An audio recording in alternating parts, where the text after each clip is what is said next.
Los Borgia. Solo con oír el apellido a que ya nos vienen a la mente un montón de cosas. Asesinatos, corrupción, incesto. Pero ¿quiénes eran de verdad? ¿Qué hay detrás de una de las familias más infames de todo el Renacimiento? Vamos a verlo. Uf, esta frase es demoledora y resume perfectamente la esencia de la leyenda negra que ha perseguido a los Borgia durante siglos. Es la historia que nos han contado 1000 veces, pero la pregunta clave aquí es ¿cuánto de todo esto es real y cuánto fue simplemente una campaña de desprestigio brutal? Para entender la leyenda, primero hay que entender su ascenso. Y esa historia no empieza en los palacios de Roma, no, empieza en Aragón, en España. Y este origen, el ser extranjeros en Italia, va a ser una pieza clave para entender tanto su poder como la mala fama que se ganaron. Su viaje desde la nobleza aragonesa hasta el mismísimo trono de San Pedro fue, la verdad, rapidísimo. Pensémoslo, en menos de 50 años pasan de ser una familia importante en Aragón a colocar a Rodrigo Borgia como el papa Alejandro VI, y nada menos que en 1492, un año que, como sabemos, cambió la historia para siempre. A ver, los Borgias no llegaron a un remanso de paz. La Italia del Renacimiento era un auténtico campo de batalla, un hervidero de ciudades-estado que se apuñalaban por la espalda, alianzas que duraban semanas y una corrupción que, bueno, era la forma normal de hacer política. Aquí o eras un depredador o te convertías en la presa. Y desde sus apartamentos, que eran espectaculares, decorados por los mejores artistas del momento, los Borgia no solo se dedicaban a conspirar, también proyectaban una imagen de poder, de cultura, de mecenazgo, usaban el arte para moldear los acontecimientos mundiales a su favor. Es que hay que pararse a pensar en la magnitud de esto. En 1493, el Papa Alejandro VI saca unos decretos y literalmente parte el globo terráqueo en dos, repartiéndolo entre España y Portugal. Esto no era un simple acto religioso, era una jugada geopolítica de un calibre monumental. Estaba sentando las bases de la colonización europea. Claro, tanto poder, pues genera enemigos muy poderosos. Y estos enemigos les declararon la guerra no solo en el campo de batalla, sino también con la pluma y la palabra. Una guerra de propaganda.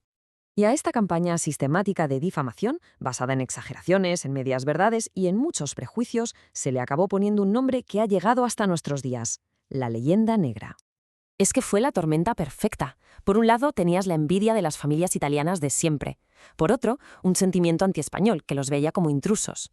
Súmale a eso los reformadores religiosos que clamaban contra la corrupción. Y para rematar, una nueva tecnología revolucionaria, la imprenta, que actuó como un megáfono, esparciendo todos esos rumores por toda Europa. Muy bien, pues ahora llega el momento de la verdad. Vamos a intentar separar el mito sensacionalista de lo que nos dicen los documentos. Y veremos que la realidad, aunque desde luego no fue un camino de rosas, es mucho más compleja que la leyenda. Cuando uno se pone a rascar en los archivos, las historias más escandalosas, como lo del incesto o los envenenamientos en masa, se desinflan. Simplemente no hay pruebas creíbles. Y lo más revelador es que casi todas esas acusaciones vienen, qué casualidad, de sus peores enemigos. Y el tema del nepotismo. A ver, que fue descarado, por supuesto. Pero no fue una anomalía. Es que lo hacían todos los papas. En un mundo lleno de traiciones, la única gente en la que de verdad podías confiar para asegurar tu poder era tu propia familia. Era una herramienta de supervivencia política. Entonces, ¿con qué nos quedamos? ¿Fueron unos villanos únicos en su maldad o en realidad fueron un producto de su tiempo? Unos maestros, eso sí, en el brutal juego político del Renacimiento. Si ponemos sus acciones en su contexto histórico, la foto cambia bastante. El nepotismo, la violencia contra los rivales, sus métodos eran duros, sí, pero eran las herramientas habituales en la Italia del siglo XV. Quizás lo extraordinario de los Borgia no fue tanto lo que hicieron, sino la leyenda que se construyó sobre ellos. Al final, su legado es una de cal y otra de arena. Hay que reconocer sus logros, que los tuvieron y fueron importantes, en administración, en cultura, en arte, pero sin pasar por alto, claro está, sus abusos de poder, que también fueron muy reales y descarados. Y esto nos lleva a la pregunta del millón. Si todos eran igual de despiadados, ¿por qué su reputación ha sido tan duradera? ¿Por qué recordamos a los Borgia con ese morbo especial y no tanto a sus contemporáneos? Quizás la leyenda ha aguantado tanto tiempo porque su historia es como una advertencia atemporal. Nos enseña el poder que tiene la propaganda para reescribir la historia. De hecho, el debate sigue tan vivo que hoy en día los historiadores continúan discutiendo y reexaminando cada uno de estos puntos. Al final, la historia de los Borgia nos obliga a plantearnos una pregunta que va mucho más allá de ellos.